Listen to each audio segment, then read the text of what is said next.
साईं राम। सभी साईं भक्तों को प्रणाम। चंपा दीदी का ओम साईं राम। सभी साईं परिवार, साईं भक्तों पर मेरे साईंनाथ की कृपा सदा बनी रहे, ऐसी मेरे साईंनाथ के चरणों में प्रार्थना। मैं अगला अनुभव सुनाने जा रही हूँ। जहाँ भी साईं भक्त और साईं परिवार ध्यान से सुने और बाबा ने साईं चरित्र में जो लीलाएं की है वो पढ़े और अपने जीवन में उतारे। वो शिक्षा आप जीवन में उतारोगे तो आपका जीवन सफल हो जाएगा और आपका बाबा से मिलन हो जाएगा। तो सभी साईं भक्तों को फिर से मैं एक बार बोलूँगी, ओम साईं राम। मेरे पास हजारों अनुभव बाबा ने दिए हैं और आज बाबा मुझे जीवित दिखाई देते हैं और बहुत जल्द आगे बाबा का ओरिजिनल वीडियो भी डालूँगी। मेरे हाथ में दिखाई देते हैं। मैं फूल, पेड़, पौधे कहीं भी देखती हूँ तो मुझे सीधा उसमें बाबा ही दिखाई देते हैं। तो मुझे हर जीव निर्जीव से प्रेम है और प्रेम करती हूँ। बचपन से मुझे हर जीवों से प्रेम ही था और शायद यही सब मेरा बाबा ने मेरे जीवन में आके मेरा जीवन सार्थक बना दिया, मेरा जीवन सफल बना दिया। क्योंकि मैंने नाम साईं का नाम भी नहीं सुना था, ना शिरडी का नाम सुना था और मेरी आत्मा एक अच्छे गुरु की खोज में थी और स्वयं बाबा मेरी ज़िंदगी में आए और बहुत अच्छा लगा। बहुत मेरी जीवन बदल चुका, मेरी ज़िंदगी बदल गई। तो बहुत अच्छा लगा। मैं बात नहीं कर पाती हूँ तो रोना आता है, क्योंकि बाबा को अनुभव कर सकते हैं लेकिन स्वयं जीवित देखना बहुत बड़ी बात है। वो भाग्यशाली के साथ ही बातचीत करता है और बैठता है। और मैं नास्तिक में सब भक्तों के पीछे थी, एकदम नास्तिक थी और आज आस्तिक इतनी हूँ और इतना बाबा ने मुझे ऐसे अपनाया है कि सभी भक्तों के आगे हूँ। ऐसी इतनी खुशी होती है कि सभी भक्तों को अनुभव होते होंगे बाबा के, लेकिन स्वयं बाबा को नहीं कोई देख पा रहा होगा। मुझे बाबा दिखाई देते हैं, उसका आनंद कुछ और है। हर चीज़ उनके आगे फीकी है। तो सभी साईं भक्त जहाँ भी है, साईं परिवार, आप बाबा से प्रेम कीजिए। बाबा को नए साईं चरित्र में जो भी बाबा ने शिक्षा दी पूरी तरह अपने जीवन में उतारिए और आपका बाबा से मिलना तय है। बाबा का दर्शन बहुत जल्द आप बाबा के दर्शन करोगे। एक दिन मैं दूध लेने जा रही थी, झांसी की बात है। सारा घर का काम करके और 9 बजे दूध लेने निकली, सुबह 9 बजे। और झांसी में सरकारी क्वार्टर में थी और वहाँ भट्टा गांव पास में पड़ता है। तो सारा काम करके मैं पैदल ही चली जाती थी, पास में ही था। तो मैं बाबा से पूछ के जाती हूँ, बाबा से हमेशा, बाबा की रजामंदी बिना मैं कहीं नहीं जाती हूँ। बाबा मुझे मना कर देंगे कि नहीं जाना है तो बैठ जाती हूँ। दूध लेने जाना, कहीं भी जाना है पूछ के ही जाना है। तो मैं बोली कि बाबा बच्चे तो स्कूल चले गए, इसके पापा ड्यूटी चले गए, आप थोड़ी देर बैठो तो मैं दूध लेके आती हूँ, आप अकेले बोर नहीं होना, मैं अभी आ जाऊँगी। ऐसे बोलती हूँ जब भी जहाँ भी जाती हूँ, बाबा आप बोर नहीं होना, मैं अभी आ जाऊँगी। और मैं तो 3री मंजिल पे क्वार्टर था, नीचे उतरी, अपना हाथ में डल्लू लेके चल पड़ी हूँ। मुझे पूरी दुनिया बाबा के आगे फीकी लगती है। मैं बाबा के देख के मैं सब कुछ भूल जाती हूँ, मुझे कुछ नहीं याद रहता है और स्वयं बाबा के काम करते हैं। और वहाँ भी मेरे साथ ऐसे ही किया। दूध लेने जा रही हूँ तो एक जेसीओ क्वार्टर आया बीच में। जेसीओ क्वार्टर बहुत थे वहाँ मेरे आगे, क्वार्टर के आगे। थोड़ा आगे चली तो जेसीओ क्वार्टर था और कोई बाहर नहीं था। और मुझे उनका बाड़े में है ना, बाड़े के पास से मैं निकली वहाँ से, तो उनके बाड़े में एक लाल फूल था उसमें पौधों में।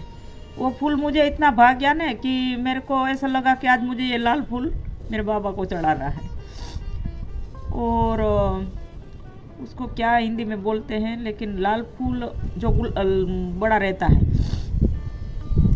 वो फूल मैं लेने की कोशिश कर रही हूँ। बहुत बड़ा लंबा पेड़ है लेकिन एक ही फूल है उसमें। और इतना फूल लेने के लिए बहुत मैंने कोशिश करी लेकिन मेरा हाथ नहीं पहुँच रहा है। फिर मैं डल्लू, एक हाथ में डल्लू था वो भी छोड़ दिया नीचे, डल्लू रख के और एक कांटे वाली लकड़ी लाई खूब लंबी। मैं बोली आज ये कांटे वाली लकड़ी से है ना ये फूल लेना है मुझे। और फूल बहुत कोशिश करी, लेकिन वो 9 बजे निकली हूँ मैं, वहाँ 9:30 बजे फूल तोड़ रही हूँ, फूल टूटा नहीं। और दोपहर में 12 बज गए। कम से कम 2-2.5 घंटा 3 घंटा वहीं मेरा गुजर चुका है वो फूल के पीछे। कई कोशिश कर रही हूँ, लेकिन वो फूल मेरे से नहीं टूट रहा है, हाथ में ही नहीं आ रहा। हवा चल रही है तो डाली जैसे खींचती हूँ वापस उस ऊपर चली जाती है। मैं बोली क्या किया जाए, ये फूल तो बाबा को यही फूल मुझे आज चढ़ाना है, ये लाल फूल ही मुझे बाबा को चढ़ाने हैं, और ये फूल ने क्यों नहीं टूट रहा। ऐसे कर रहे हैं तब तक 12 बज गए। 12 बजते ही तब भी मेरे को ख्याल नहीं है कि डल्लू नीचे पड़ा, मैं कहाँ जा रही हूँ और कहाँ रुक गई हूँ, मुझे कुछ ख्याल नहीं है। तो एकदम से वहाँ बहुत बुरी तरह हवा चली, बहुत बुरी तरह हवा चली। हवा तो इतने में ही हो जाने, कहीं और नहीं होगी, इतनी हवा चली। और छोटा सा गोल गोल बाउंडर वही हो गया हवा का एकदम, और गोल गोल गोल गोल बाउंडर घूम रहा मेरे आगे पीछे। तो मैं बोली मेरा कहीं उड़ ना जाऊं हवा में, या मेरा डल्लू चला जाएगा। तो मैं ऐसे झुक के डल्लू लेने लग गए, और डल्लू जैसे लिया खड़ी हुई, और फिर वो बाउंडर मेरे पास में ही है खड़ा, गोल गोल गोल गोल गोल गोल घूम रहा हवा का बाउंडर। तो वो बाउंडर में मैंने नज़र किया तो बीच में बाबा खड़े हैं, पैर से सर तक मैंने बाबा को देखा एकदम, जो द्वारका माई में बाबा खड़े हैं दीवार के टेका लेके, वही रूप, वही शरीर, वही चेहरा, वही वो बाउंडर के बीच में खड़े हैं, और बाउंडर उसके आगे पीछे गोल गोल घूम रहा हवा का। मैं तो एकदम देख के, क्योंकि मैं तो बाबा की दीवानी हूँ, तो मैं तो बाबा को देख के दंग रह गई। मैं वो बाबा इधर आ गए, और जैसे बाबा के साथ एक ध्यान हो गया ना, तो वो बाउंडर मेरे आगे आगे आगे आगे चलता गया, बाबा बीच में है, बाउंडर आगे चलता गया, मैं उनके पीछे पीछे पीछे पीछे चलती गई चलती गई। एक हाथ में डल्लू है, मुझे कुछ सुध बुध नहीं, मैं सुध बुध खो चुकी हूँ। और थोड़ी देर हुआ ना तो भट्टा गाँव आ गया, और रोड क्रॉस करते ही दूध वाले का घर है, तो बाउंडर वहीं आया, और वहीं रोड पे ऐसे रोड जा रहा है, मुझे इस साइड जाना है दूध लेने, और बाउंडर उस साइड चला गया, और मेरे को वहीं गायब है, मतलब रोड क्रॉस करा दिया, उसके बाद वहाँ बाउंडर गायब है, ना बाबा है ना बाउंडर है हवा का। और एकदम से मैं भान में आई, तो मैं बोली वो हो बाबा, मैं तो दूध लेने निकली थी। तब मुझे दूध का ख्याल आ रहा है कि मैं तो दूध लेने निकली हूँ, टाइम बहुत हो चुका है, दोपहर होने वाली है, दूध भी खराब हो चुका होगा, मैं कहाँ रुक गई थी। फिर मैं दूध वाले घर गई, तो दूध वाले दीदी बोली कि दीदी आज तो आप बहुत लेट हो गए। मैं बोले हाँ कुछ काम आ गया था इसलिए मैं लेट हो गई। बोले आपका इंतज़ार करते करते दूध फ्रिज में रख दिया है, कहीं दूध आज दीदी आई नहीं तो दूध बिगड़ जाएगा, ख़राब हो जाएगा, इसलिए हमने दूध फ्रिज में रखा, दीदी आप दूध फ्रिज में से ले लो। मैंने उठ के उनकी चारपाई में बैठ गई थी जाके, तो उठ के मैंने दूध अपना उनके डल्लू से मेरे डल्लू में दूध डाला, और जैसे दूध लेके जाने लग गई, तो फिर वो दूध वाली अम्मा है, उनके लड़के की बहू बोली कि दीदी थोड़ा देर 5 मिनट आप रुकिए, मैं अभी आ रही हूँ। तो मैं बोली अर्चना को क्या काम होगा, मेरे को रुकने के लिए बोला है। तो मैं बोली क्या काम है, बोले रुको तो सही। ऐसे करके वो अंदर गए, और इतनी बड़ी प्लास्टिक की एक थैली लेके आई, खूब चौड़ी और इतनी लंबी बड़ी थैली ले, मेरे को बोले ये लेके जाओ दीदी। मैं बोली इसमें क्या है, बोले दीदी फूल है। तो मैं ऐसे करके पूरा खोल के देखा, तो पूरे जो मैं लाल फूल के लिए 3 घंटा बिताए, वही लाल फूल की पूरी थैली भरी है। मैं बोली अर्चना तुझे ये फूल कौन लेके दिया, या मेरे बाबा बोल के गए कि इनके मन में आज लाल फूल चढ़ाने का विचार है, तो इनको तू थैली भर के फूल दे देना।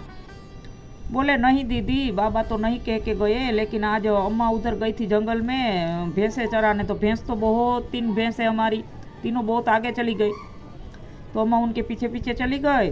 फिर वहाँ गए तो जहाँ भैंस चली गई थी वहाँ पहुँचे, तो वहाँ ये फूल का पेड़ था बहुत बड़ा, और पूरे फूलों में लदा हुआ पेड़ था। फिर अम्मा ने पूरे फूल तोड़ लिए, बोले कि आज दीदी आएगी, तो दीदी तो साईं बाबा को बहुत मानती है, तो उनको फूल दे देंगे।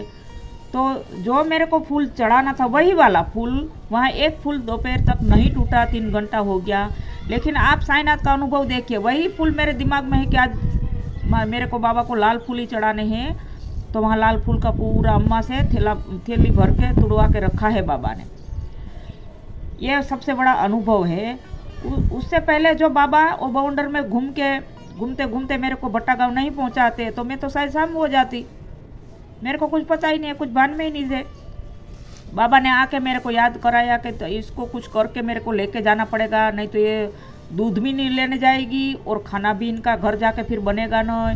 ड्यूटी वाले आ जाएंगे, बच्चे स्कूल से 2:30 बजे, सभी 2:30-3 बजे आ जाते हैं, तो इनको मैं दूध वाले घर पहुंचा दूँ। तो बाबा वहाँ मेरे को सर से लेके पैर तक पूरा दिखाई दिया और बाबा ही गोल गोल घूमते गए, मैं उनके पीछे चली गई। तो भट्टा गाँव आ गया, बाबा वहाँ से गायब, भावंडर भी गायब, दूध वाले का घर आ गया।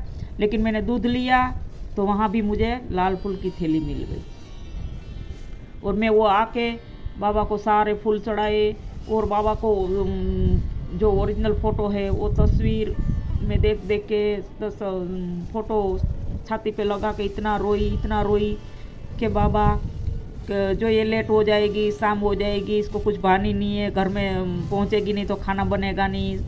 मेरे घर की इतनी आप टेंशन लेते हो, इतनी आप चिंता करते हो बाबा कि मेरे को समय से भट्टा गाँव पहुँचा दिया, वहाँ जो मुझे चाहिए था वही फूल दिया। फिर घर आई और बच्चे और इन सभी आए तो उसके बाद मैं खाना बना के भी फ्री हो गई। जो ये मेरे साथ घटना नहीं घटती, ये लीला नहीं होती तो शायद मैं कितना घंटा और वहाँ लगाती।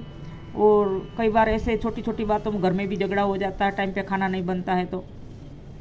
लेकिन बाबा ऐसे है ना कि ना बच्चे के साथ, ना परिवार के साथ, ना पति पत्नी के बीच में भी बाबा आ जाते हैं, किसी का झगड़ा नहीं होने देते हैं। बाबा जब से आए हैं शांति बनी है और बनी रहती है। हर काम बाबा मेरा अपनी सर पे ले लेते हैं, अपनी झोली में ले लेते हैं और मेरे को बहुत सलाह सीख देते रहते हैं, ऐसे नहीं वैसे करना है, ऐसे नहीं ऐसे करना बेटे। तो ऐसा मेरा अनुभव है मेरे साईं का, मेरी साईं की लीला। सभी को ओम साईं राम। मेरा वीडियो आपको सबको पसंद आता है तो ज़्यादा से ज़्यादा शेयर कीजिए, कमेंट कीजिए, सब्सक्राइब कीजिए, लाइक कीजिए और सभी को ओम साईं राम, ओम साईं राम, ओम साईं राम। सबका मालिक एक।